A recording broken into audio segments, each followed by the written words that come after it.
So what did you guys think of that video? Did you observe any of the indicators that we had been talking about? Well, there, of course, the plug, the cord plugged in within children's reach in an active center area of the classroom could be a safety issue. Red flag. Oh, stars were against a baseboard. Okay. But it was that area had like Tucker turtles, friends, and a little like social emotional center. It seemed like it was supportive. So Tucker the turtle, being a super friend. Did you guys see any other ones? And feel free to look back on, I'm not testing you, feel free to look back on slides 25, 26, and 27. They had a lot of visuals. It was getting a little bit overwhelming, I think, the way they had the visuals presented. When I looked around at the wall and the thing that they had up, I saw way more adult created things and not a lot of child work. So I think you have to find that balance between you want to use visuals, but if you have too many, it can kind of become a little bit overwhelming, and you want to make sure that, Overstimulated. yeah.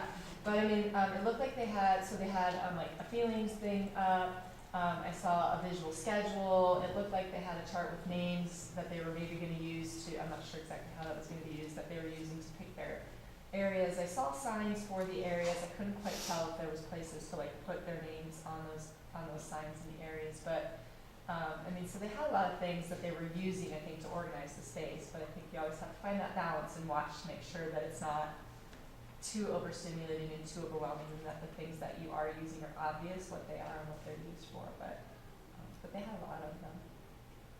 So would you say that, like you're talking about how you weren't really sure if there was, a spot for children to put like what center they're in or who's next? I noticed with the computers, there was a sign that said "My turn next." I was gonna say that, I like that one.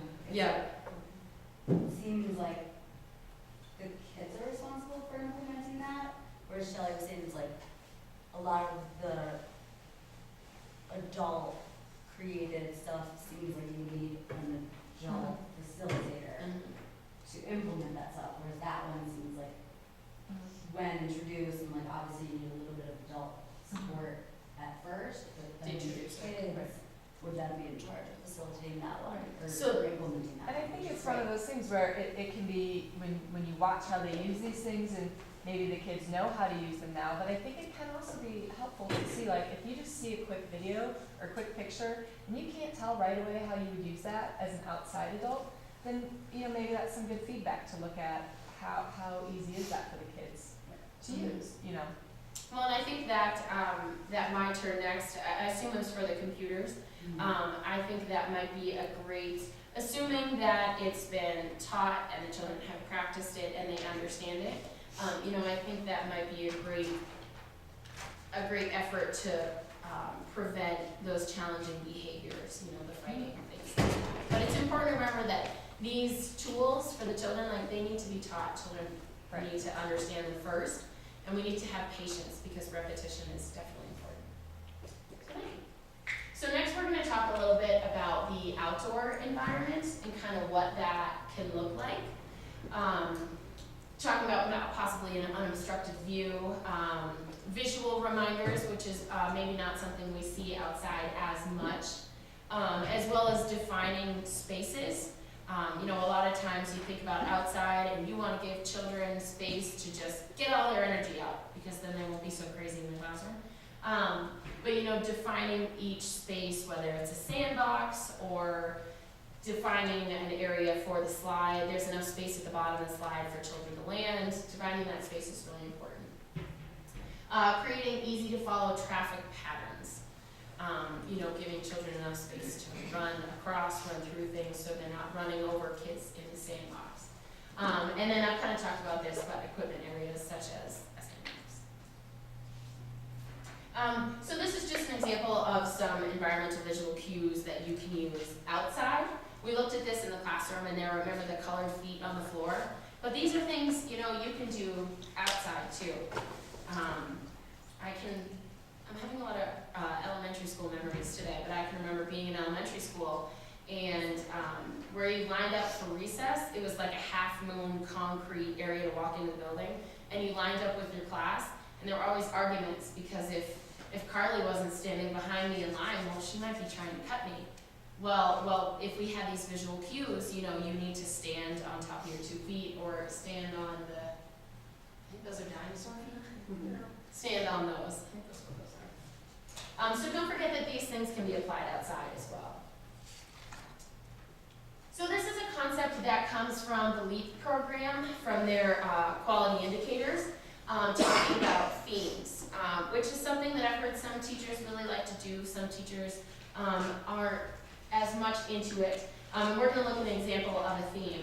But selected themes can reflect your children's interests and abilities. I think it's pretty safe to say that children, if all of the children are super interested in skiing because it just snowed, maybe you plan to have a themed week about skiing, or we're going to learn about snow, you know, in a week or two, because hopefully it will have snowed more by then. You know, bringing materials, new things into the classroom related to that theme.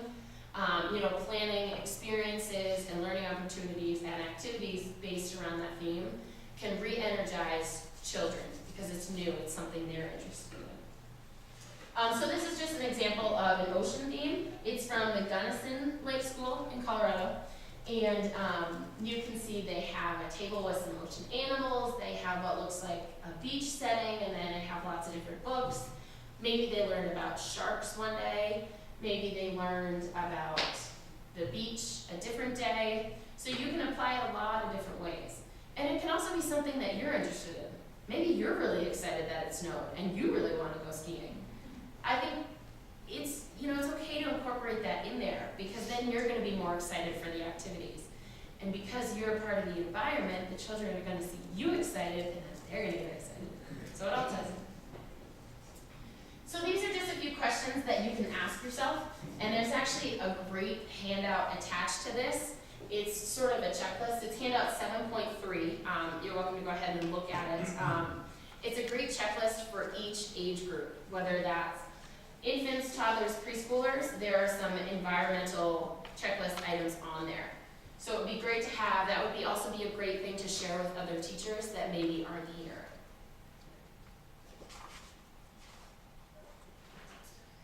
So we're going to be doing a lot of this today, kind of putting on that detective hat. But next we're going to talk about circle time a lot, and kind of rules and expectations, and how you can set up a positive, successful environment. So how can this circle area be improved? What jumps out at you right away?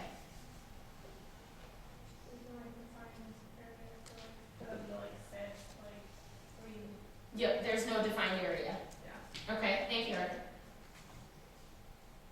It looks like the seating pads actually would put the children's back toward the felt board. I mean, it's confusing about where they would sit for the activity. Where would the teacher be? Where would they be? Because you know the children are going to want to be on the pads. Yep. I'm sorry? Yeah, the plug again. So it might almost promote that challenging behavior of everyone wants to sit on the pad. I feel like that flag, if you were doing a movement activity, is going to be something to try to jump up and tag. That was like something, no pun intended, again, a red flag for me too. I can see so many kids It's reaching up, trying to pull that down. Michelle, did you have one? I was just gonna say, we have like little Velcro stars that we just define the circle, make a circle so they can actually see, each have their own space to sit. I just think it could be more defined space for each one to sit. Awesome, thank you for sharing that one. Susan? So if they are sitting facing that board, that said, I could just see hands like reaching into that shelf and just, it's just inviting hands. Grabbing stuff and reaching out, you know. Pulling everything out. Yeah, exactly. We always used to, like, if we did have a shelf, like, we would do like cover it with a curtain or, you know, a board that was removable, like that. Awesome. Awesome, those are great observations. So, like I said, we're going to talk a little bit about circle time specifically, but you know, a lot of these things can be applied when you're having any time that your children are in a larger group. The ratio might be a little bit less. So these are some strategies that you can use. And Michelle touched on this. Did you know this slide was coming? Did you look ahead? No. Cues for where children should sit, such as a Velcro star that you put on the floor. Maybe it has their name on it. Maybe they decorated it, so they're really excited to sit on it because they decorated it. They chose what to put on that star. Poster boards, visual displays, we've talked about that a lot. Props and materials, as well as name cards and job systems. Catherine and I, this is kind of side out, but Catherine and I just went down to Creative Options, which is a demonstration site or implementation site? Demonstration site for Pyramid Plus. So they are committed to Pyramid Plus to being up at a certain level of fidelity. They are implementing Pyramid exactly the way it is prescribed in hopes to reach those goals. And we saw this job system. We went in and we visited with some kids in a classroom, and I couldn't have planned it better myself. This little boy went up and he picked up a picture of himself Velcro to what his job is. It said snack helper, I think. And he picked up his thing and he came over and he showed me, I was sitting on the floor with him, he showed me exactly what his job is. I mean, I couldn't have planned it better. So it was really great to see these things in action. So defining those space and barriers, this is kind of like what we touched on a little bit. This is from the Belle Swan Children's Center. Children made something and it has their name on it, so then they know that that is their space. That is their area to sit in. This is just an example of an activity schedule for a large group. These can be used in a lot of different ways, but it really boils down to visual cues, visual schedules. So next what we're going to do is we're going to watch a video of a circle time. And this video is great. The teacher, everything goes wonderfully. It's very calm. It's a wonderful circle time. But I'd just like you to read over these questions really quick. And we're going to be looking for the answers to these questions in this video. We're going to observe the teacher. And what was the teacher's behavior like? Did she use any strategies to try to prevent challenging behavior? So we're going to really look at it as detectives.